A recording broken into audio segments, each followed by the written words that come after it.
Okay,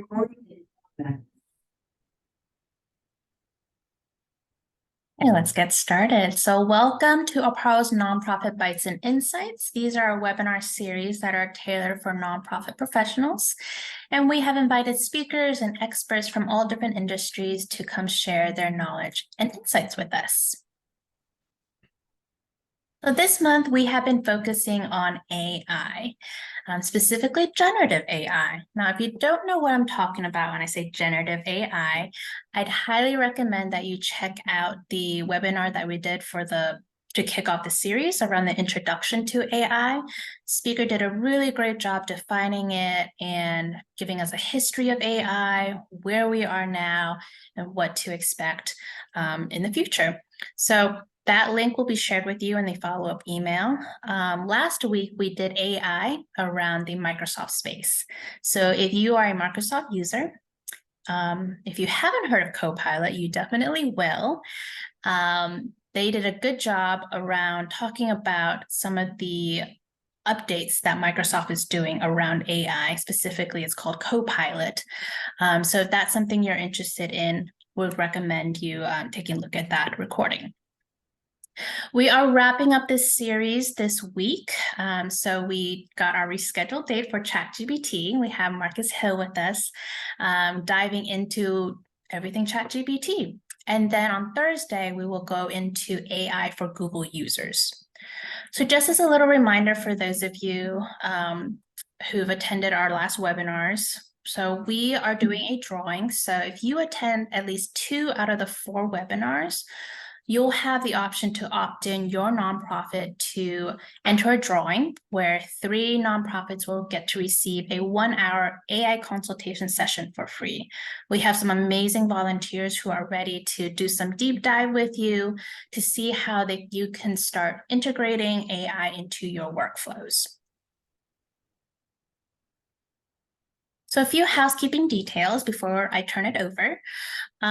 This webinar is being recorded and it will be posted on our website as well as our YouTube channel. For those of you who are attending live today, you'll receive a follow-up email from me that will give you a direct link to the recording, as well as the slide decks and other resources we might talk about today. Q&A and chat box are available for you to use to ask questions, make comments. Please feel free to use that at any time throughout the hour. And just as a reminder for the chat, you can select to chat with everybody, or you can select to chat with just the host and panelist. We will be monitoring that. So a little bit about Apara really quickly. We are based in Charlotte, North Carolina. We are a nonprofit ourselves. And what we do is we support other nonprofits with their technology needs. The model that we use to support that is we connect nonprofits with skilled volunteers and corporations in the community. And together we help that nonprofit with that technology need or challenge so that they can improve their workflow processes so that they can amplify their community impact in the populations and service markets that they are working in. So our services are broken up into these 3 categories. We have advice, education, and solutions. When you come through Apara and are looking to access our service, you'll get connected one-on-one with one of our tech therapists, and they'll make sure you get connected with the right service. So that might look like one-on-one coaching on a technology tool. It might look like getting some guidance on resources and solutions. If you're looking for vendors, and vendors are expensive out there and you're looking for some discounts, you might want to come through us to see if there might be any discounted vendors if you come through Apara.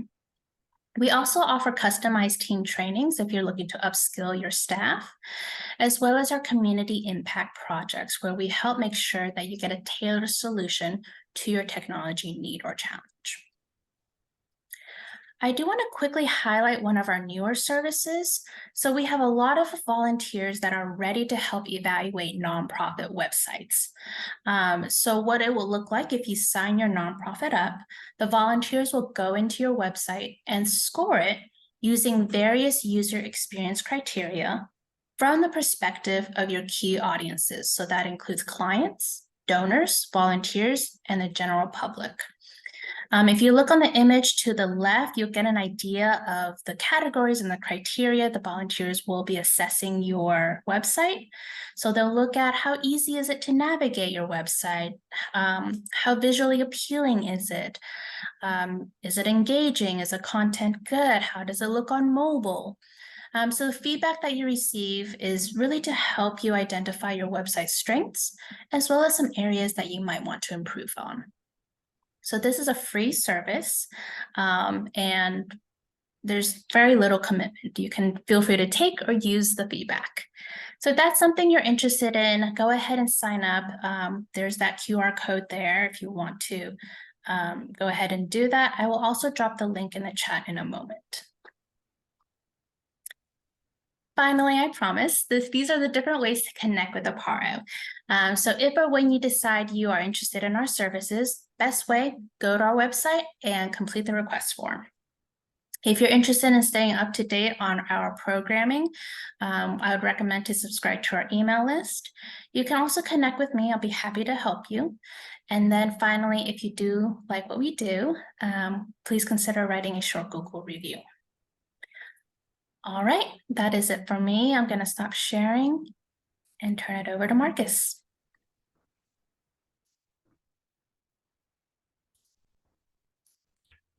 Good afternoon. I'm going to give you just kind of what I've learned about ChatGPT and how I use it. I started messing with it probably in January of this year, and have kind of just found ways to make life simpler. And this is going to be kind of an upside down presentation. We're going to start and do demos at the beginning, and then do a slide presentation kind of at the end to kind of wrap up and kind of, I guess, put a bow on everything that we show you. Talking about ChatGPT and the language models that are out there for AI right now. And one of the best analogies I've heard to kind of explain the way it works is the idea of memories. And if you think about it, if somebody says, write me a story about the beach, and if you're a person who in your whole life has only been to one beach at one time in your life, that story is going to be very specific, and it's going to be the same story again and again. But if you've been someone who's been to multiple beaches and lots of times and everything else, and you say, write a story about the beach. Well, if you get asked about that story multiple times, or to write that story about the beach multiple times, odds are you're going to write a different story about a different beach or a different quality of each one. And the way that these models work is, but since they have tremendous amounts of information, you're going to see that we'll tell it to do something and it'll do it one way. And then we'll ask it to do exactly the same thing again, it'll do it a completely different way. That's just the way the models are built and kind of the way that the information comes out. Also, this is ChatGPT, just it's a web thing. The way that you set up an account is you go to the URL up at the top, which is chat.openai.com, and sign up. It's as simple as that, and there's a free version and there's no cost for it whatsoever. This other one is ChatGPT 4, and this is what I'm going to do most of the demos out of today. And normally, I've been working with nonprofits for close to 30 years overall. I would never recommend a nonprofit to spend money on something that they could get for free. This is one of the rare occasions where I think after you play around with the GPT 3.5, to look at spending $20 a month, at least for one person on staff or whatever, because I think if you set this up right, you can save yourself a lot of time and a lot of money. So the difference is ChatGPT 3.5, the first version that came out was 3.0, and it was the greatest thing in the history of the world. Then 3.5 came out and it was like light years ahead of it. And it's like, oh, wow, how can anything get any better? And then they released GPT-4, and GPT-4 is, it's exponential. It's not a linear increase. So if we go down and the way you interact with it is you just ask it questions or tell it to do stuff. So and one of the things you got to forgive me is this is going to be tough talking and typing at the same time. So my spelling, everything else, you got to forgive me. The thing about the memory is if this thing spits out something that's not polite or whatever, please forgive me. It's, that's one of the risks that come with Chat GPT. So we're going to tell it to write a short story. And again, this is in 3.5. It's creating a story about a girl named Lily.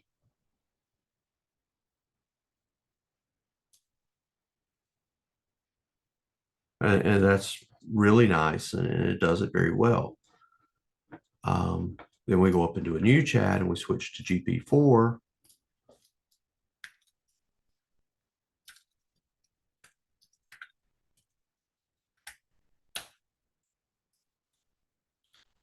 So it gives us a title, it's bolded, and it's going to be more complex the way the words go together. There's nothing wrong with the 3.5, but just for something that looks more original and better thought out.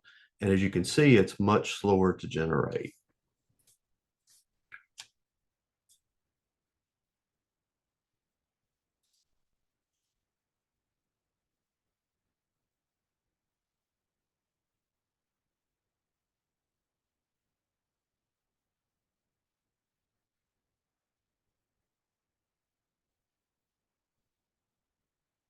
It's a lot more verbose as well, and I apologize for that.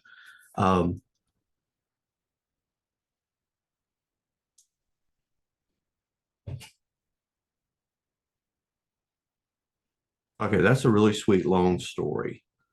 Now, here's where the real power starts to play. You can go in and do rewrite as a sonnet. Let's spell that right. Okay, so it's taking the story from above and putting it into the format of a sonnet that quickly, which is really nice, but sometimes maybe you're in the mood for music. So we can convert it to a pop song.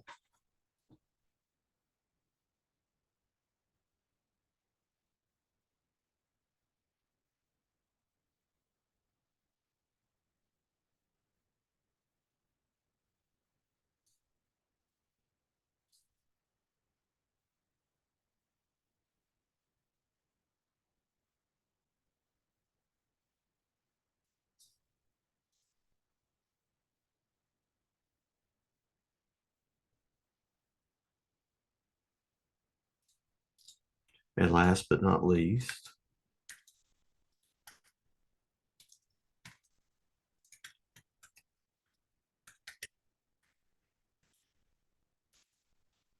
classic country song.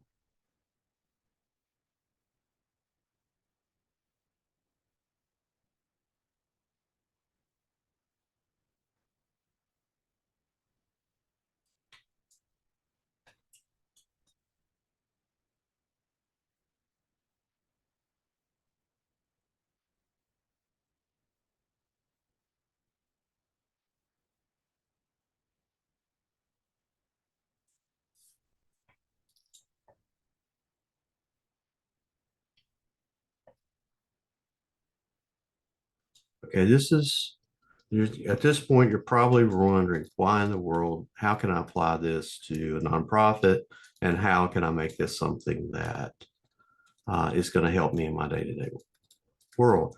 The idea with what I'm showing you so far is kind of the concept and the scope and the way you can do stuff. I'm going to rewrite it in Spanish. And again, this is kind of one of those places where you need a caveat that definitely would have somebody read something before you put it out, especially if you're not a native Spanish speaker or French, or I forgot the number of languages, but it's pretty much any language. There's a large number of languages that this thing will convert to. So the concept here is it's doing the creation. It's went in and I haven't really done anything with it. and it's taken and from a long story and then broken it down to a poem, to a sonnet, in fact, and then did a pop song and then a country song, and now it's converted it all to Spanish. And I haven't really done anything other than ask it to do what to do. Now we get more into the kind of your world, and in my world is email asking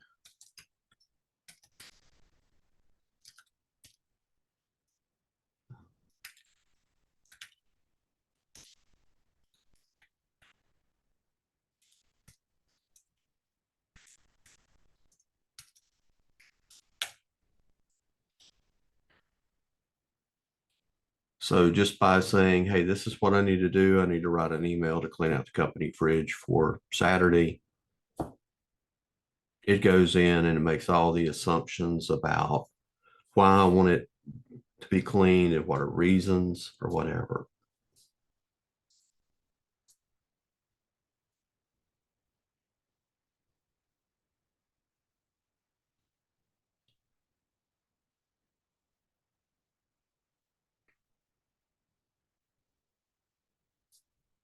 That's simple. And then you can go in and you say, okay, rewrite with the tone. Um,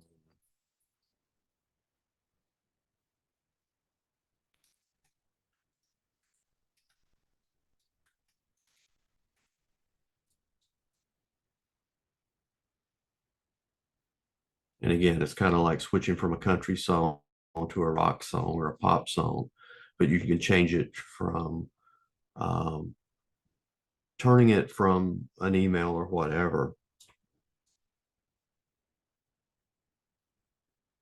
very simply.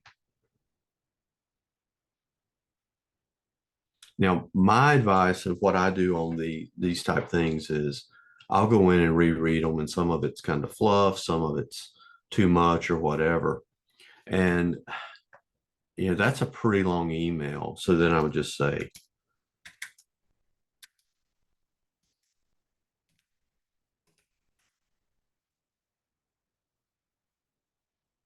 so it's going to cut down and make it less verbose or the same feeling or whatever. So it's not as whatever.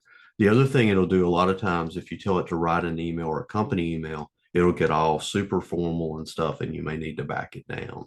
But again, it's a question of how you want to proceed. The other thing that it'll do really well, and I'm trying to think of a good example of this. It's really good if you get an email where someone's asking you to do something. Or even somebody sending you a very intense email that you need to respond to, but you need to respond to very politely. And it does a very good job of doing that.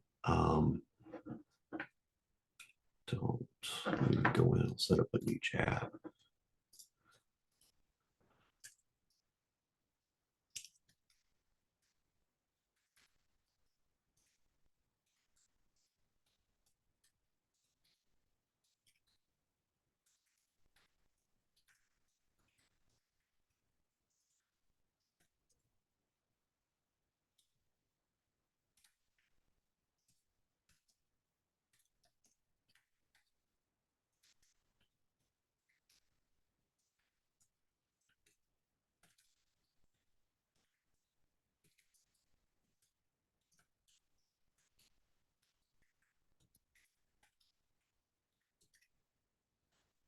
Okay, making up some stuff on the fly.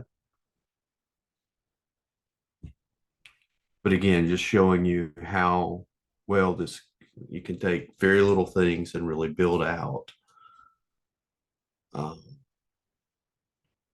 something that, one, if nothing else, it takes you out of the moment of replying in a bad way to something, but additionally, it makes sure that whatever's written is written in a very good way.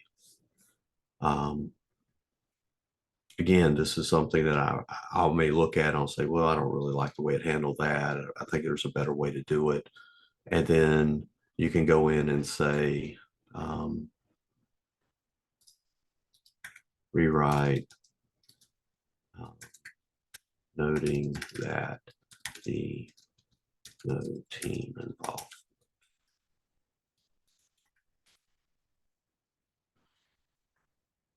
So it's going to rewrite it, and it should take out the reference to I value our team or whatever, which it did. So it's again, this is just very easy stuff to go in and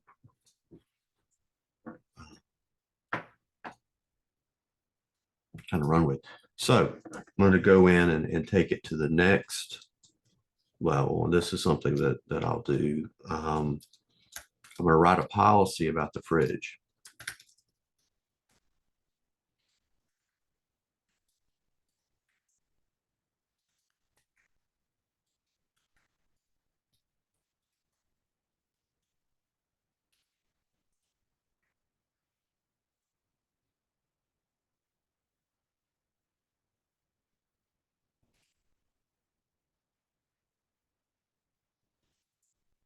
And see, it's just going to spell out a lot of the stuff that may be applicable.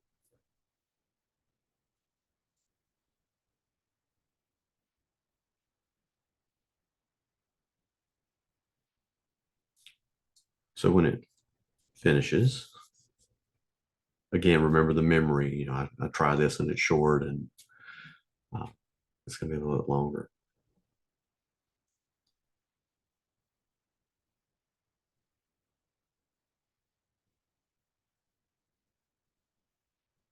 Again, and it is going into a gazillion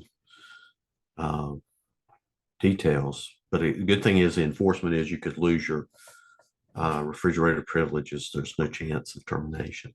So we're going to ask it to condense this and add that no yellow, excuse me.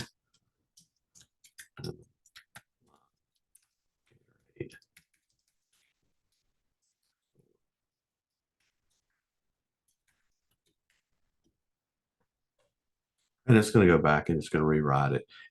Again, what I'm trying to show is that if there's something that you go in, and I'll start out with a generic policy, then I'll go in and look at it and see what it comes up with. And then I'll say, okay, well, this is good, but it's missing this or it's missing that. And I'll just go in and keep adding stuff until we get kind of everything that I'm really looking for it to do. And again, it's as simple as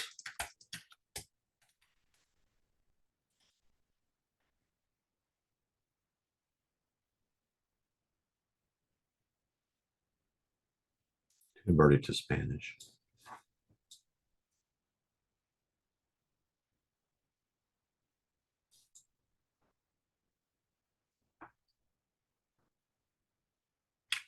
And I'll stop generating that and go to a new chat. And another thing that I found very useful is, you know, you can write a press release.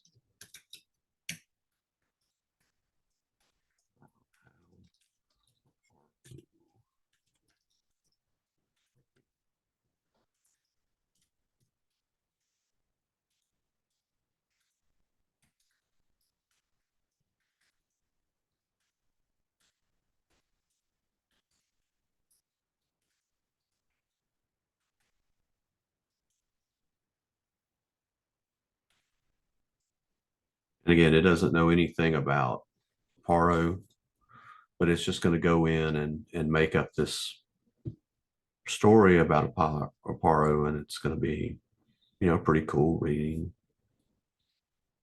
Yeah, it actually may hit some of the stuff that we do pretty closely.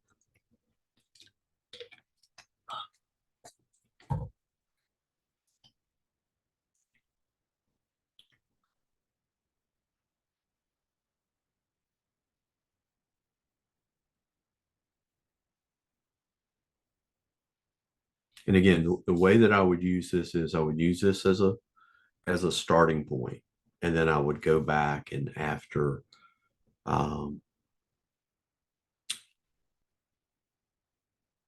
getting kind of the piece together, then go back and say, okay, see, it's asking for media contact details. I may want to put those in there.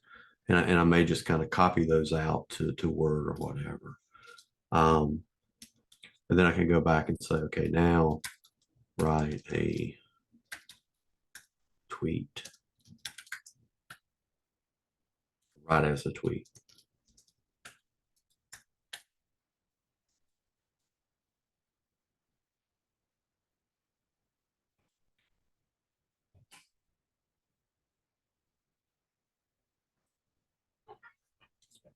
Um,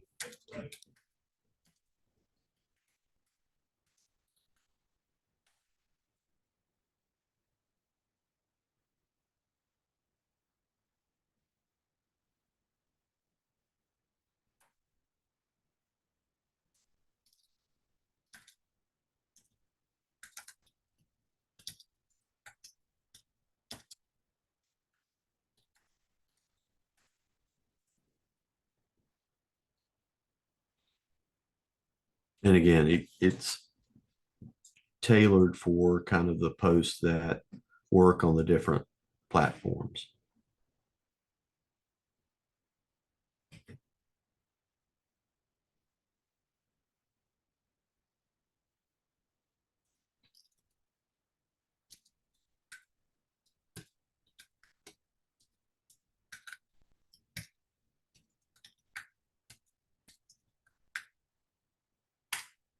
And you could go into gory detail, like if there was a picture there of a team celebrating the current thing that Apara had done, this would go in and it would kind of tailor the post language for that. Um, so that's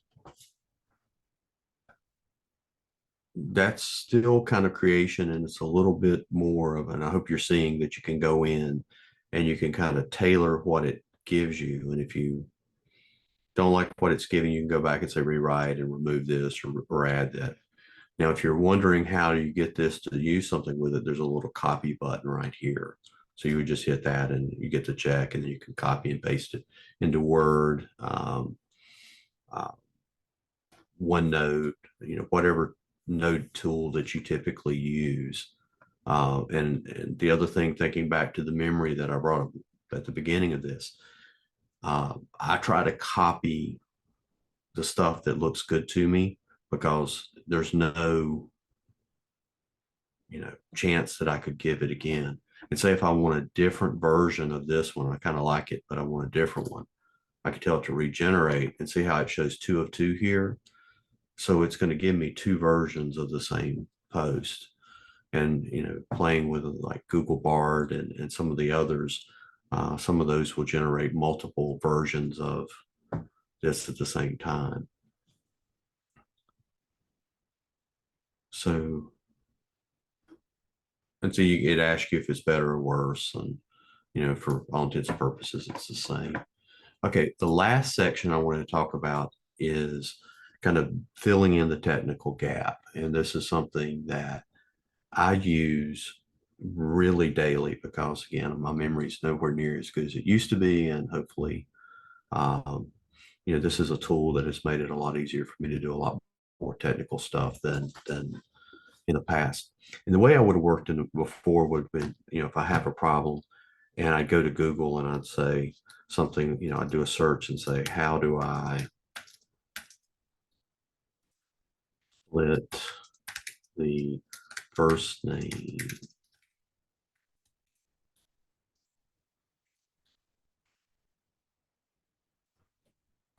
So how do I split the first name, last name, and a spell? This is, something that we run into in Excel all the time. So it's going to go in and it's going to provide me the exact um, way to do it, which I thought was the coolest thing in the world. But see, I'm thinking the way that I would for like searching with Google, and really, uh, you know, ChatGPT and Bard and them are very much more sophisticated than that. So what you really want to do is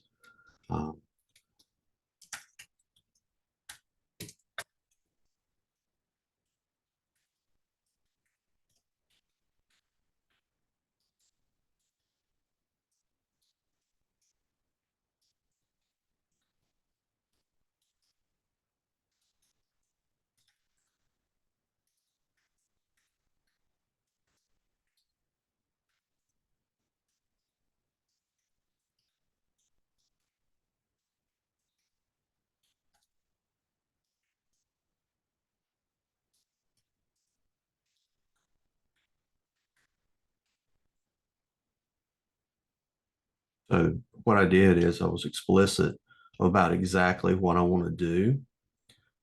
So now all I have to do is copy the formulas it's giving me into the cells it's telling me to copy them into. So I don't have to figure out the syntax, because a lot of the times what you get the syntax up here of exactly how to do something. But in reality, a lot of times I still can't figure that out. And it makes it really, really easy to do. So I mean, if you wanted to put in something, and say you're wanting to let me create a new one real quick. Let's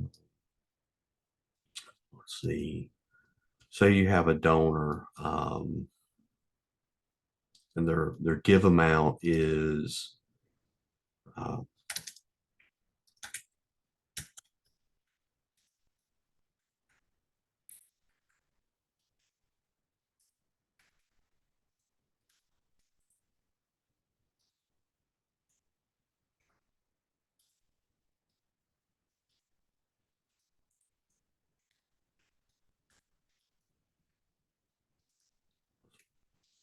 a 12 is greater than 2,500, then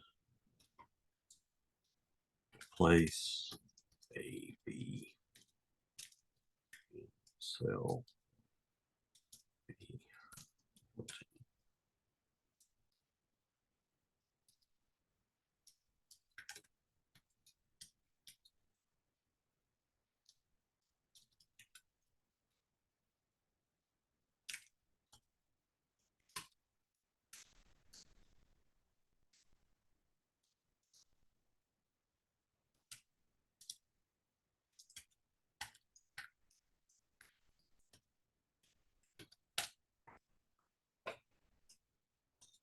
So it's going to go and build a much more complicated function.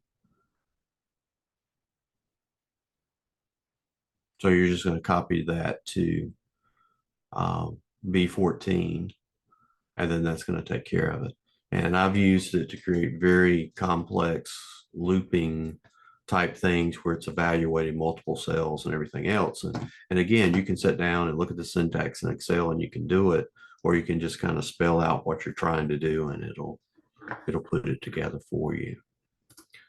I know a lot of nonprofits take advantage of Salesforce, and Salesforce has fantastic training documents and stuff, but sometimes you just need to know how to sort a report. So you can just say,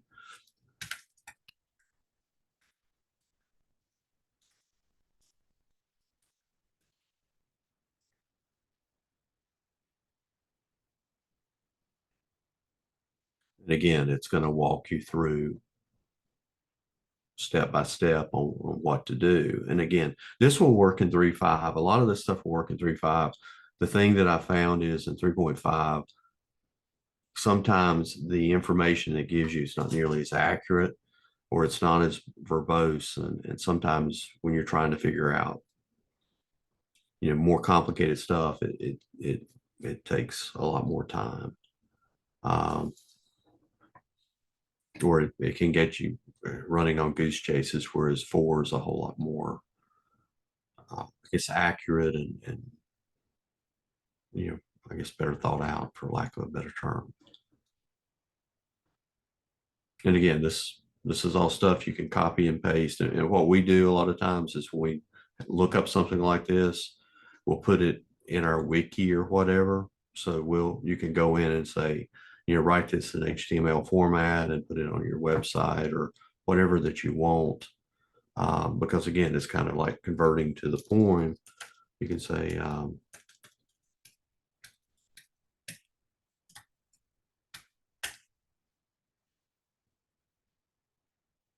so it's going to go out and build the code for the web page for that.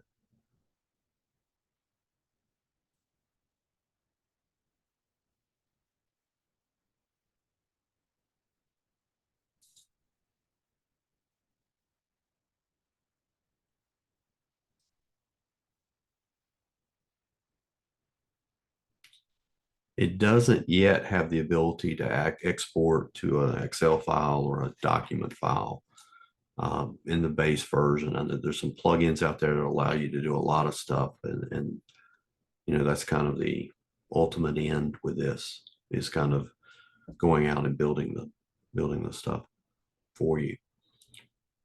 So stop. I'm going to go ahead and stop generating. I think you get the point on that. It will take whatever you build, just like we did with our story and our song, and kind of take it there. Same thing with anything. And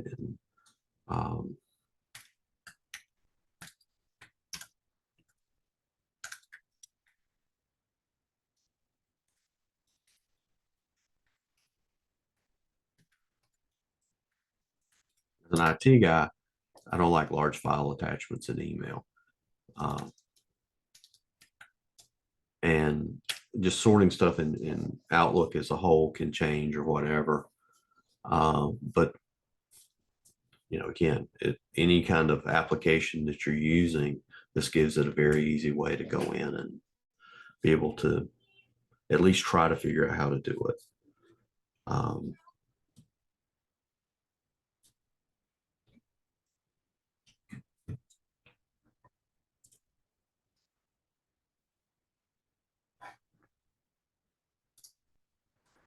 Another thing that is out there, and it's, I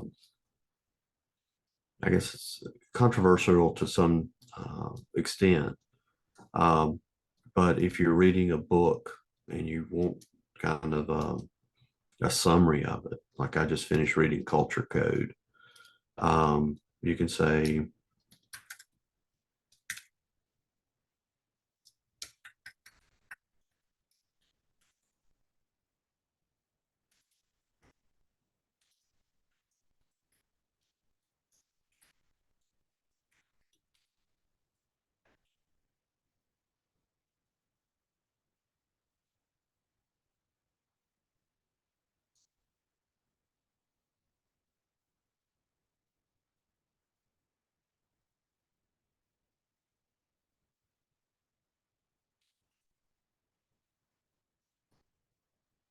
which is really good. And again, for time, but you can also go in and say, compare Culture Code.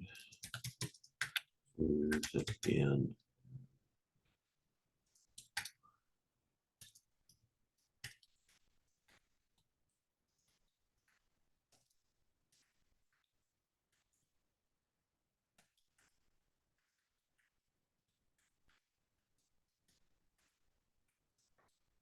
So it's going to look at two different books and show you a comparison between those, which is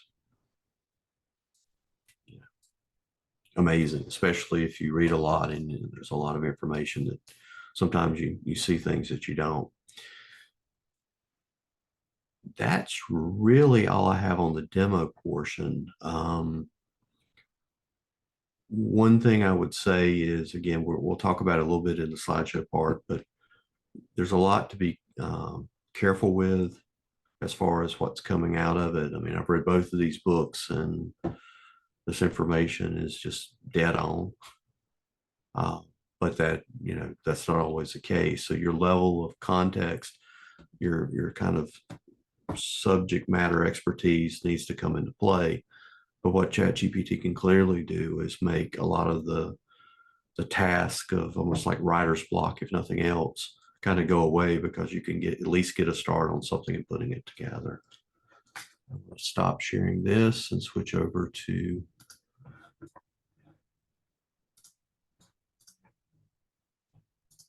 kind of the presentation I put together.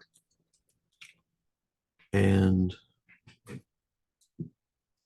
this is a quote that I found that I really, really like, and I think this is really important for all of us. So this is particularly relevant for technical individuals like myself, but I think it's with a case like this, getting to the internet for a lot of us was hard. I think that Google search, Yahoo search really changed the whole world for us.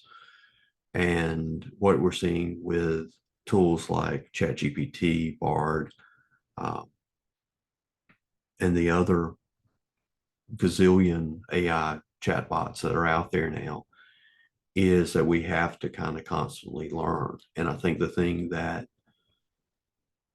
ChatGPT is really helps you do is it really helps you kind of pull information together quickly and kind of saves a lot of time on the research and the that piece of it. And I'm going to confess here, this is kind of, you know, tongue in cheek as well. This whole presentation was put together on with a combination of ChatGPT and another AI program called Beautify. I didn't do really any of this. I did a little bit of restructuring of it, but it said, you know, asking ChatGPT, it said fundraising would be really, really key there. The grant writing, it could help with that. Proposal boilerplate, staff productivity, and closing the tech gap. And that came from the questions that were passed on to me for the session. So, you know, it just kind of put this together for me.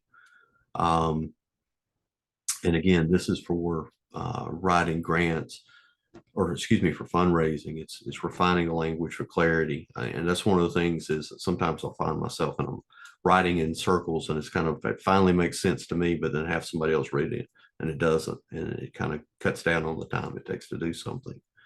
The other thing I think is very important, and again, that's why I wanted to show you the thing about the country song versus the pop song. It makes it very easily to take something that you've written for one funder and tailor it in tone to fit someone else. So it may be more of a formal tone with one person, it may be more casual, it may be relaxed, you know, it may be sympathetic, empathetic, whichever way you want, the thing will understand it and it'll go in and rewrite it. It's very good at saying, you know, put out there, hey, I don't understand what we're doing here from a problem standpoint. And it can kind of help you understand, like if you said, okay, outline a campaign to do whatever, and then it can go in and it'll build out an outline. And again, it may not fit in all cases, but a lot of times it can go back and make that system better. The other thing that I've used it for, and you know, it's one of those things you hate to admit, is interviews. I went in and said, okay, if someone that's applying for this position, what would be a great set of questions to ask? And it came up with some, and you know, again, it was really thought provoking to go in and kind of get me started. And some of the questions I thought about using, some of them I didn't, some of them I used straight as they were. So, and this was the thing that I think is, you know, worth the $20, just being able to answer a lot of the technical questions with Excel, with Salesforce, with a lot of the other programs in-house, and not having to reach out or be dependent, or even worse, not know. You know, the thing I find myself doing is asking questions that I normally wouldn't ask, because before, you know, I thought it'd be a dumb question. Other than the little list on the side in ChatGPT, there's no record of the dumb question that you ask. So it takes away kind of the fear of asking. It gives you, you know, the ability to get a question answered. And even if it doesn't answer your question, it still confuses you, you're afraid to do it. At least when you go to talk to somebody externally, you know how to phrase the question to get an answer to kind of move you forward. And I don't know why my little things at the top aren't showing. This was, someone had asked a question early on about doing a boilerplate. And I just asked ChatGPT create a boilerplate that could be used for grants, or, you know, other, I guess, methods of going after funds. But essentially, it basically listed out some of the big things that would need to be in place, and working with Apara over the years, a lot of that made sense to me, of stuff that you know, donors are going to want to know. This was going to a question about how do you check if it's real or not, and I check everything. I mean, I think you go with your gut on what you know in your area of expertise. If it's outside of your area of expertise, uh, I check on Google or something else. I wouldn't necessarily go and have Bard, which is Google's chat uh, AI chatbot, be the source of truth. I would, look in more mainstream methods if it's outside of kind of what you really know. Um, and again, the consistency that it mentions down here at the bottom, the issue you're going to have is that memory concept that we talked about. It will spit out one thing the next time, the next. Again, I think this is more of a recap that's put together of what it allows you to do. And this kind of nails this wasn't done by ChatGPT, so we can't blame them for this. But this is the team that's supposedly behind ChatGPT, and the AI made this up completely. I don't know where it pulled the pictures of the people from, where it got their names or whatever, but it's just a big reminder that you don't want to go too far out with it. And the pitfalls with ChatGPT and everything else out there now is, and the shortness and the reason that us humans are still viable at this point is it doesn't have the critical thinking. In the case of ChatGPT, the world ended in September of 2021, so there's nothing new in the system. So as long as you're asking questions that are prior to that, you're in good shape. If you're asking, what do I do about something that happened last year or the year before or last week, it's not going to give you that. There's a big chance of misinformation, particularly when you go out and you ask it something that is not well documented. I mean, asking it about Salesforce, asking about Outlook, asking about stuff like that, I don't have any problem with. As far as generating a policy, as far as the key components to start with, I don't think you have to worry about that. It's just if you're trying to go off hard data and you ask it, okay, how many, what is the hit rate on, a certain fundraiser or whatever, that kind of information could be very bad. Over reliance, I mean, that's definitely a risk. I think that it depends on your approach, though. I think it's more, I wouldn't pull something in ChatGPT, put it up, copy it, paste it in an email, and send it out. I'm going to copy it into something before I go to email. I'm going to wordsmith it. I may take what I wordsmith and run it back through ChatGPT or Grammarly, which I use, before I send it out, just so that I've got another verification on making sure that it looks the way it should. But that is a risk. Okay, questions? Thank you, Marcus. So we had a question come through around specifically the Google's Bard that you mentioned.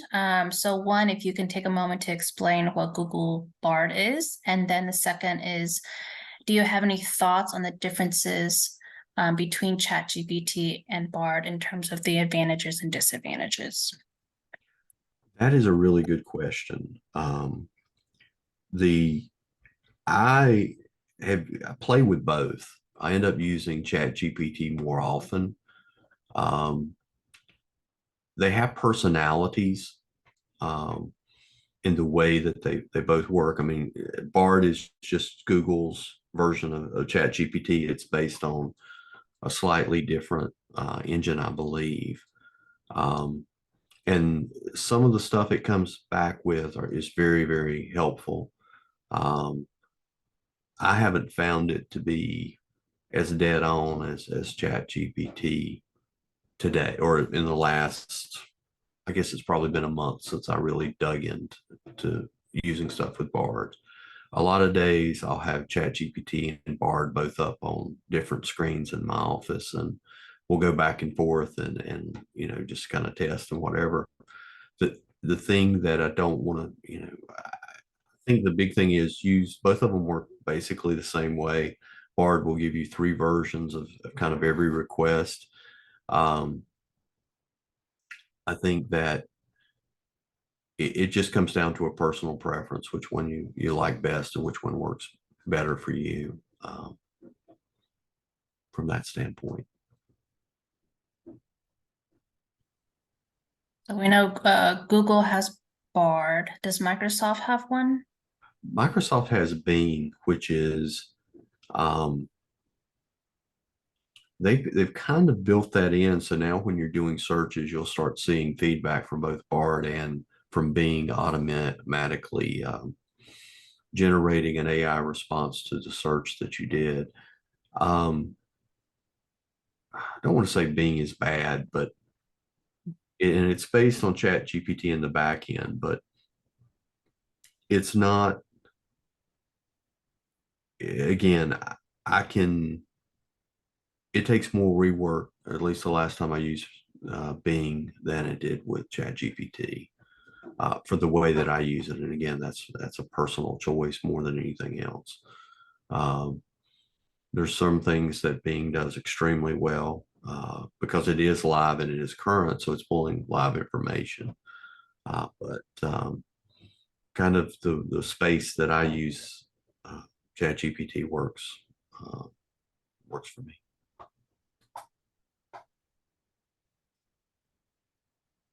Anybody have any other questions? Feel free to drop in the chat or Q&A.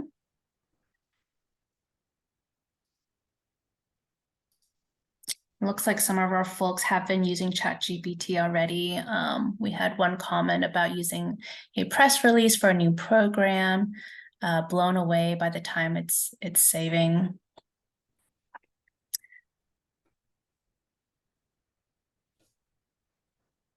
Yeah, that's it. The thing is when we first talked about doing a presentation, how much ChatGPT, Bard, and Bing all have changed in that time frame is amazing, and it shows no sign of stopping at this point. Do you know of any other changes that may be happening with ChatGPT? Yeah, the one area that I'll show you real quick, and this is more beta. I guess to some extent it's all beta, but if we go in and we do a new chat, um, and I can go up here and you've got two different things up here. This one is really interesting. The advanced data analysis, and this is where you want to get really careful because there's questions about what's shared and what's private and what's not, and you don't really want to put anything out there that is personally identifiable or anything that would hurt your mission. But you could take some anonymized, I can't ever say that right, information.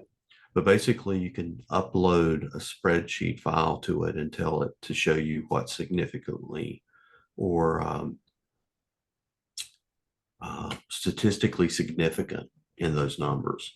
So it would tell you that, the prime whatever for a certain set of data is, if it's, it can do regressions, it can do all kind of high-end statistics and, data science type stuff. The other thing that's a lot more user-friendly is something called um, the plugins piece. And there's something called Link Reader that is the greatest thing since sliced bread. And let me see if I can find.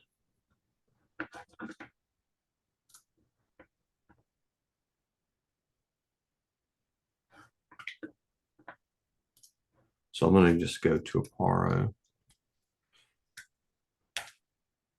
and what I can do is I can take the URL from here We go back over to ChatGPT and tell it to use.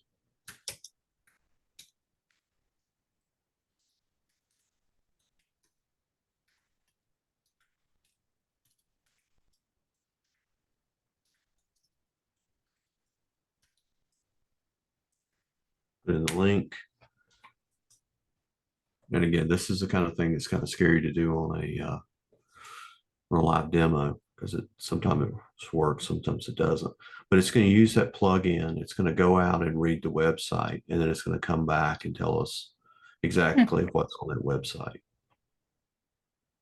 which is Wow.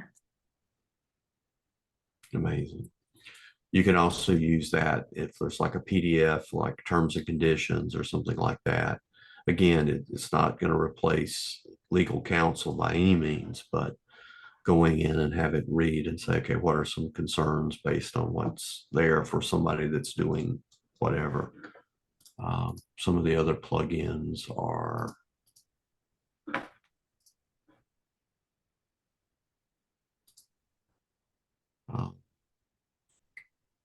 Scraper, Canva. You can do the slide maker. That did not work well. And again, these are all out pretty early. If you want to find reservations, you can use OpenTable to do that. And then they have a store that you can go in, and there's a whole list of the different kind of plugins. And that's where you're going to see more of the stuff linking in. And I think a lot of the stuff is going to come in Copilot for Microsoft for stuff like this. But at least for right now, from what I'm seeing, ChatGPT has been very, very strong. I mentioned, Marcus, a free version and a paid version. So is the ChatGPT 4.1 free, or is the 3.5? The 3.5 is the free version, and the ChatGPT 4 is the paid version. And it's currently $20 a month.